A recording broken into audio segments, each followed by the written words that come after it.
लोगोफोर आङो दाखालिनाथ' इउटुबनि मोनबायमोन ओमफ्राय दा फेसबुकनि मोनलायबाय लोगोफोर दा बाव बेसेबां दं लोगोफोर खोन्थाहरदो बेसेबां रोजा आङो गोबाव जाबायमोन फेसबुकआव मोनैया आङो फेसबुकआव मोननाया खमैबो 6 बार 7 बार जाबाय आरोना लोगोफोर बिदिनो नोंथांमोना सापर्ट खालामबाय था आरो नोंथांमोना सुन्दरिखौ आपडेटआव नायबायनोब्ला चेनेलखौ साबस्क्राइब खालामनानै ला लोगोफोर आंनि सानसुमा अफिसियेल इउटुबखौ साबस्क्राइब खालामनानै ला जाहाथे नोंथांमोना बिदिनो इउटुबनिफ्राय फैसा मोननाय आरो सुन्दरिनि बायदिसिना बायनाय नोंथांमोना बिदिनो नुबाय थागोन लोगोफोर बाव बेसेबां दं खोन्थाबाय लोगोफोर फेसबुकनि पेमेन्टआ बेसेबां हेला सुन्दरिनो आङो आंनि बिजि एपआवहाय माखासे दङ ओमफ्राय दा बावहाय नै बिदि दं बेसेबां दं लोगोफोर नोंथांमोना कमेन्टआव खालामहरदो लोगोफोर बेसेबां दं फैसाया नोंथांमोना कमेन्टआव खालामहरदो जा सुख्रिजों बेरायहैगोन आरो ना सुन्दरिखौ लानानै 5000जों बबे जायगायाव थांनाय जायो 5000नि बारा आरो दा आं बाव 5000 खोन्थादों लोगोफोर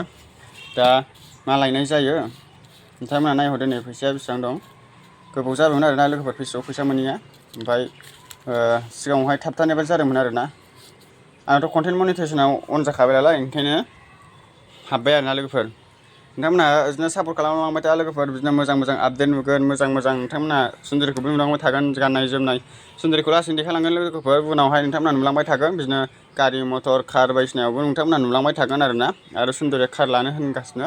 नोंथांमोना लासैनो नुलांबाय थागोन आरोना नोंथांमोनाल' कमेन्ट गाज्रि हरनो मोना लोगोफोर नोंथांमोना सुन्दरिखौ जेबो मावा माबा सानो ना रियेल लाइफआव फैनानै नायफै अब्ला मिथिगोन सुन्दरिया मा मावो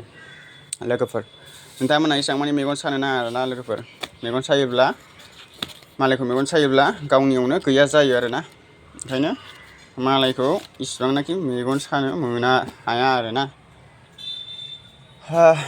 दा हेलमेटाबो नै गय जुमुदै नांजोब्बाय आरो गय जायोना आङो ओंखायनो गय माबादों बेरायहैसै लोगोफोर